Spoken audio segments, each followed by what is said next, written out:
اگر یہ چیزیں ہم اپنی روزمرہ زندگی میں دیکھتے ہیں، جیسے یہ آواز ہے، تو اسی طرح یہ آواز اب آپ کے کانوں میں آ رہی ہے، لیکن میں لکھ کے دیتا ہوں کہ آپ صبح قیامت تک اس کی تفسیر کرنا چاہیں، اس کی تحقیق کرنا چاہیں کہ یہ آواز آپ کی جان کے کتنے قریب ہے، اور آپ کی جان اس آواز کے کتنے قریب ہے. آپ you can't explain it, you can't describe it. ساری عمر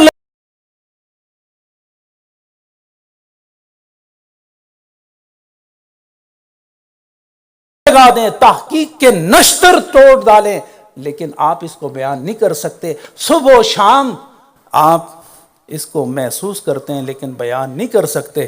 تو اگر یہ چیز بیان نہیں کر سکتے تو قرب محمدی کو کیسے بیان کر سکتے؟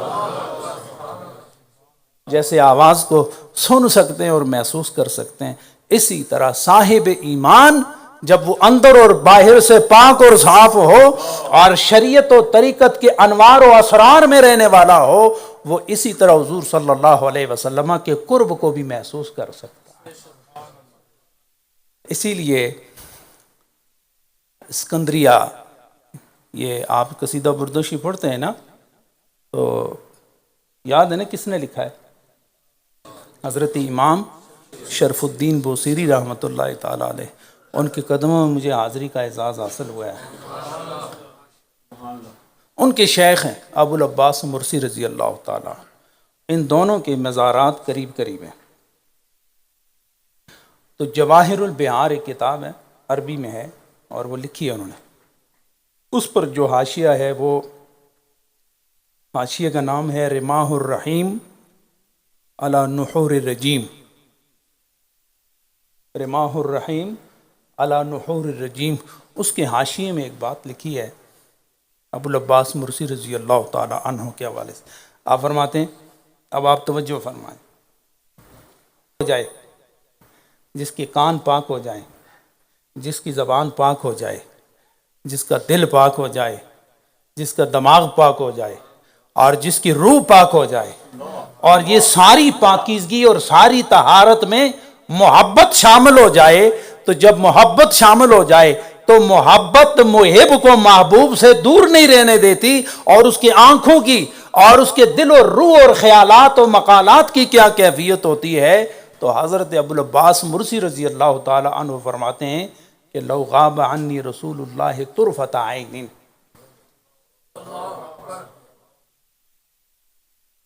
لو غاب عنی رسول اللہ طرفۃ عین ما عددت نفسی من جملۃ المسلمین.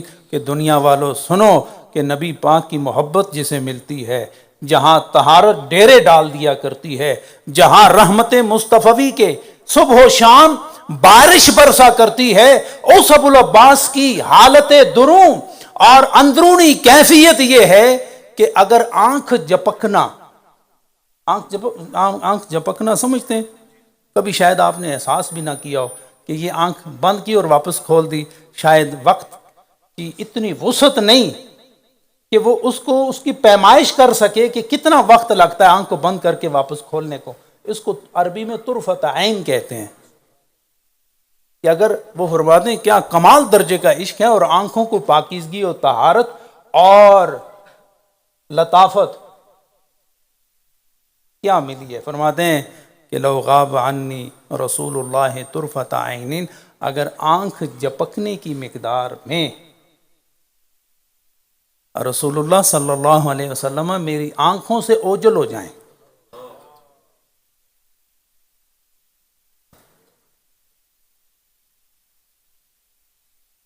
اتنی مقدار میں حضور صلی اللہ علیہ وسلم میری آنکھوں سے اوجل ہو جائیں، ما عددت نفسی من جملۃ المسلمین، تو پھر اس آنکھ جھپکنے کی مقدار میں اپنے آپ کو میں مسلمان ہی نہیں سمجھتا.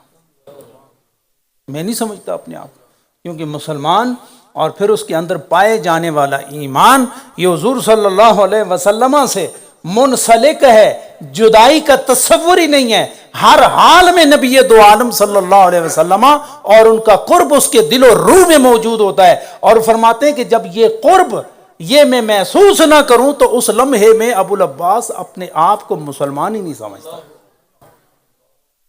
اور بڑی مزے کی بات آپ کو بتاؤں، یہ جو اسلام ہے نا، یہ علماء جانتے ہیں اسلام کا تعلق ظاہر سے ہے اور ایمان کا تعلق باطن سے ہے۔ اور اگر اس کو مزید واضح کر دوں کہ اسلام کا تعلق اعمال سے ہے اور ایمان کا تعلق عقیدے سے ہے، تو عقیدہ یہ ہے کہ میرا نبی ہر حال میں ہر وقت مجھے دیکھ رہے ہیں، اور میرے اسلام کا اسی ایمان کے نتیجے میں میری ظاہری حالت یہ ہے کہ میں ظاہری آنکھ سے بھی نبی دو عالم صلی اللہ علیہ وسلم کے جمال جہاں تاب کا میں مطالعہ کر رہا ہوتا ہوں، میں ان کو دیکھ رہا ہوتا ہوں۔ تو یہ عشق اور محبت اور لطافت کی انتہا ہوتی ہے کہ محب اپنے میں، یہ جو ہم کاملین کے دائرے میں داخل تو نہیں ہو سکتے، یہ خوش نصیبوں کا نصیب ہے جسے مل جائے، لیکن یہ تو ہو سکتا ہے کہ ہم ان کا دامن پکڑ لیں، جہاں وہ جائیں گے ہم بھی انہی کے ساتھ ہوں گے، جہاں ان کا فیصلہ ہوگا وہاں ہمارا بھی فیصلہ ہو جائے گا۔ اور میرے شیخ حضور شیخ العالم رحمۃ اللہ تعالی علیہ اکثر فرمایا کرتے تھے کہ ہر آدمی صاحب نظر نہیں بن سکتا۔ اب مطلب آیا صاحب نظر؟ صاحب نظر وہ ہوتا ہے کہ جس کے سامنے قرب اور بعد، نزدیکی اور دوری دونوں برابر ہو۔ اور یہ یاد رکھیں، یہ طاقت انسان کی اپنی نہیں ہوتی، یہ اللہ کی عطا ہوتی ہے۔ وہ جس کو عطا فرما دیتے ہیں اپنے جمال، اپنے کمال، اپنے احسانات کا مظہر بھی بناتا ہے اور مظہر بھی بناتا ہے۔ اللہ کی عطا ہوتی ہے کہ جس کو نبی پاک کا عشق عطا کر دیں تو پھر وہ عاشق نہ نبی سے دور رہتا ہے، نہ نبی کے دوری کا وہ احساس کرتا ہے، وہ ہر حال میں حالت جو شان کے لائق ہو، عاشق نبی کے در پر ہر وقت موجود رہتا ہے۔ تو حضور شیخ العالم رحمۃ اللہ تعالی علیہ فرمایا کرتے تھے کہ ہر آدمی، ہر شخص، ہر فرد صاحب نظر نہیں بن سکتا۔ آپ کو بات سمجھ آئی؟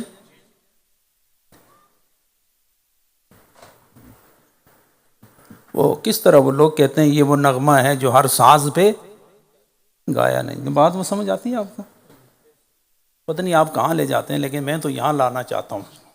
یہ وہ نغمہ ہے جو ہر ساز پہ گایا نہیں جاتا، تو کیا مطلب ہے؟ یہ جو عشق ہے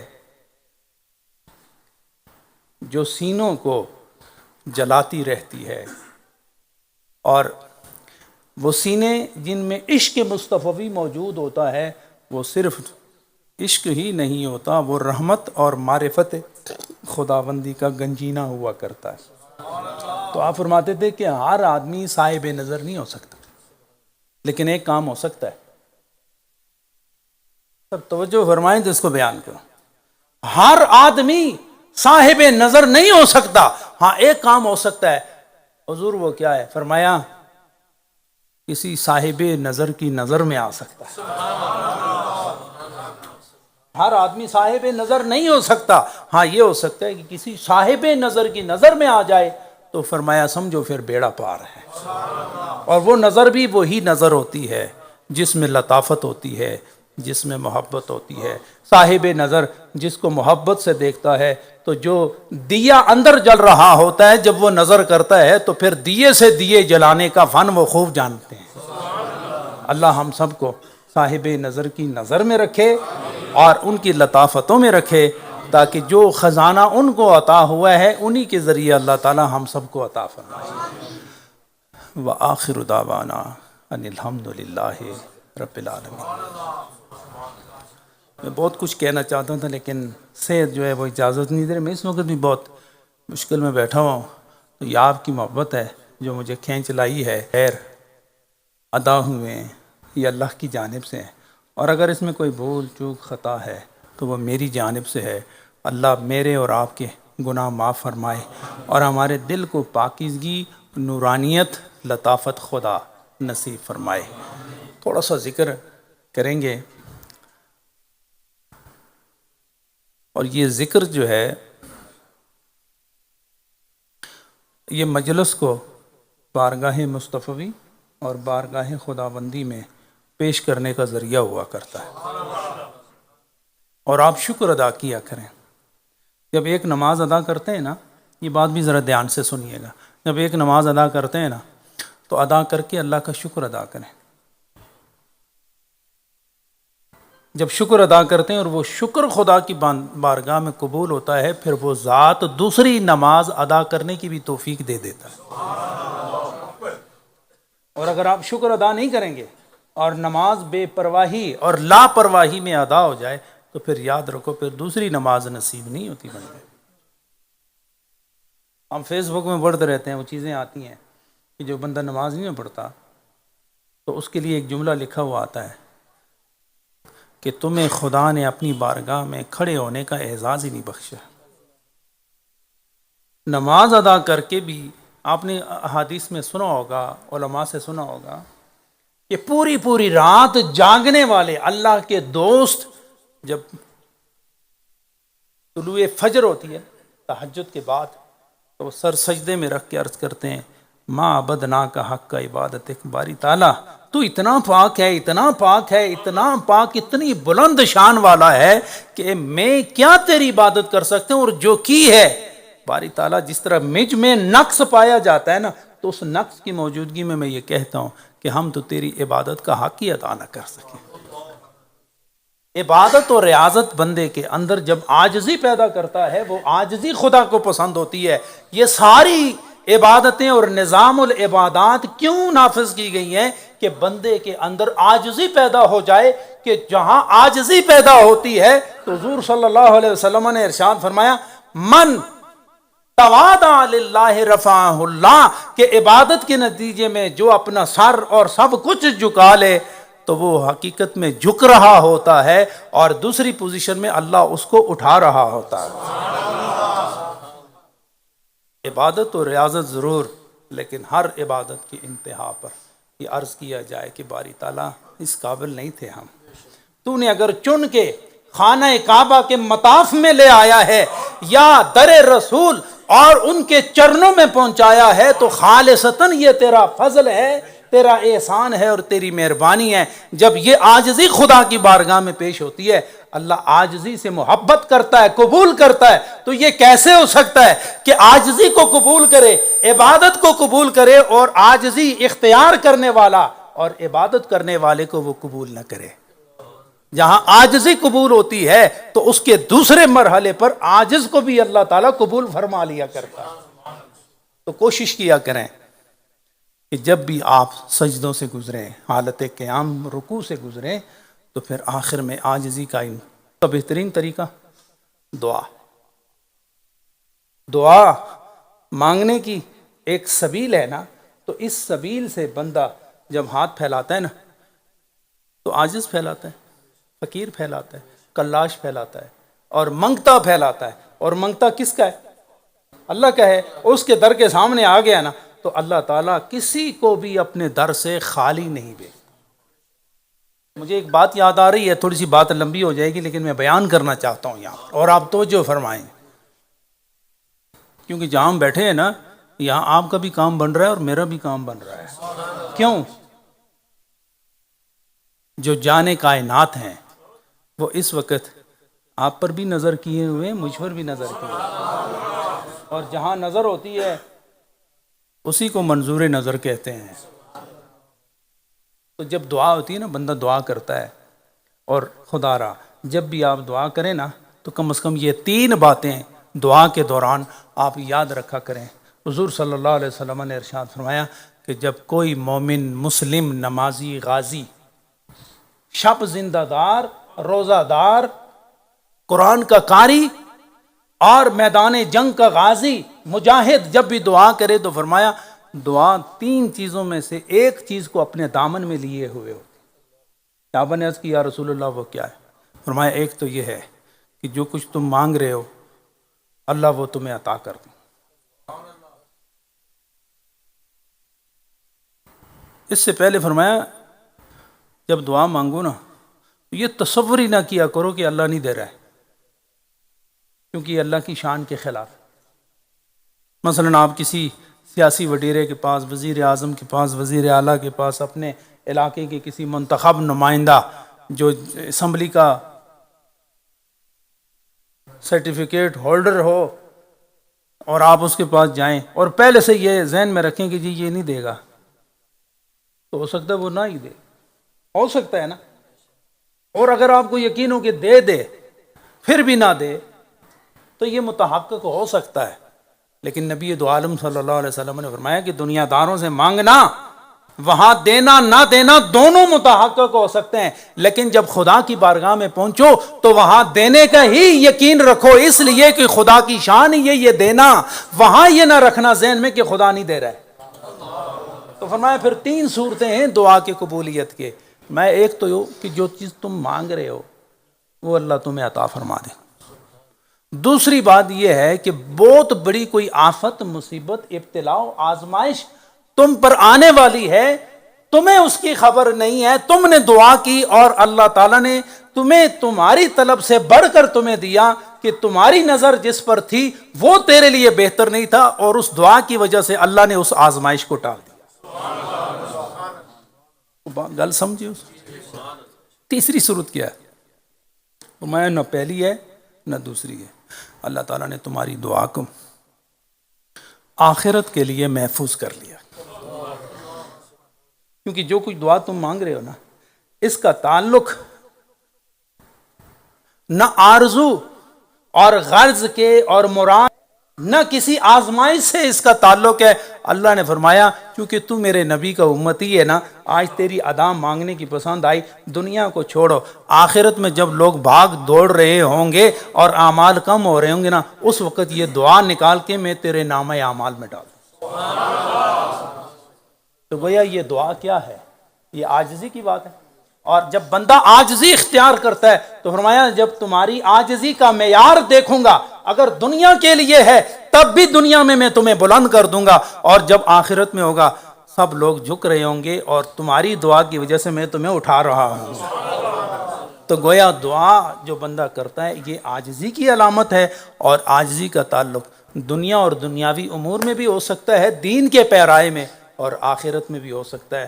کہا جب خدا سے مانگو تو پھر ریسٹرکشن نہ رکھنا، رکاوٹ نہ رکھنا، حد نہ متعین کرنا. حد ہے دنیا کی لیکن آخرت کی کوئی حد نہیں. یہ دعا جب تم خدا سے مانگتے ہو تو خدا تمہیں حد والی چیز بھی دے دیتا ہے، بے حد بھی عطا فرما دیتا ہے. تو جب آپ دعا کرتے ہیں نا تو دل وسیع رکھا، دل وسیع رکھا خدا، اور خدا خوش ہوتا ہے کہ میری بارگاہ میں آ گیا. آج اس نے شیطان کا منہ کالا کر دیا ہے، آج اس نے اپنے نفس امارہ کو پس پشت ڈال دیا ہے. اسے یہ یقین ہو گیا کہ اس وقت کوئی دینے والی ذات ہے تو وہ خدائے لم یزل و لا یزال کی ذات ہے، جو بے دریغ عطا فرماتا ہے اور اپنی طلب سے زیادہ عطا فرماتا ہے.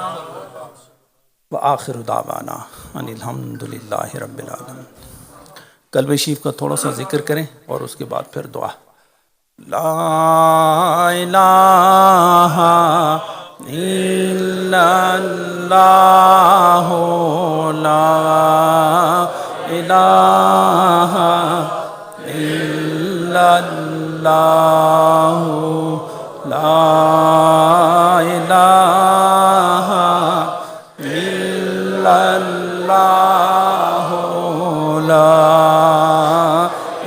اللہ،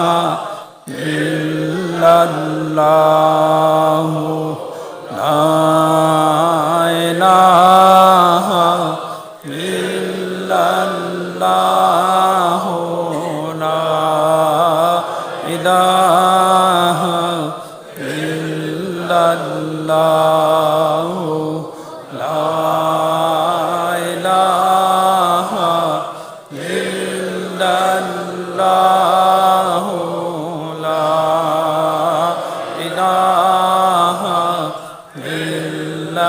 اللہ، لا الہ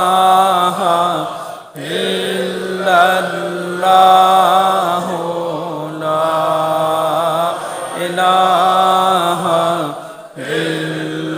اللہ، لا الہ الا اللہ، لا الہ الا اللہ، محمد الرسول اللہ صلی اللہ تعالی علیہ وسلم. اللہ اللہ اللہ اللہ اللہ اللہ اللہ اللہ اللہ اللہ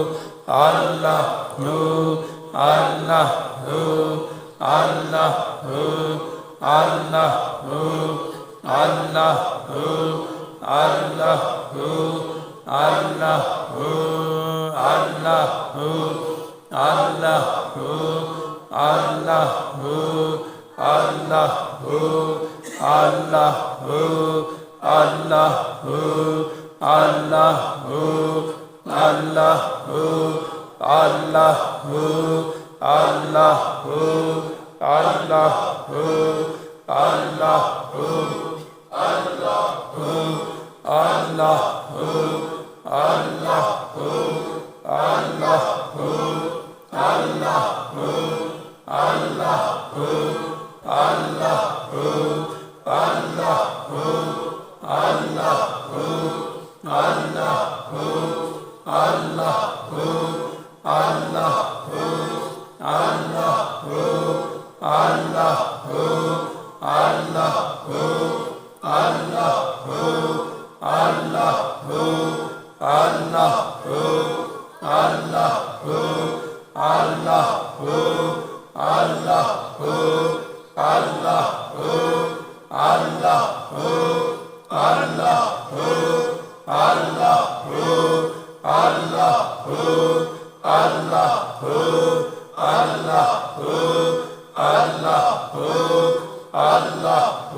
اللہ جل جلالہ اللہ جل جلالہ.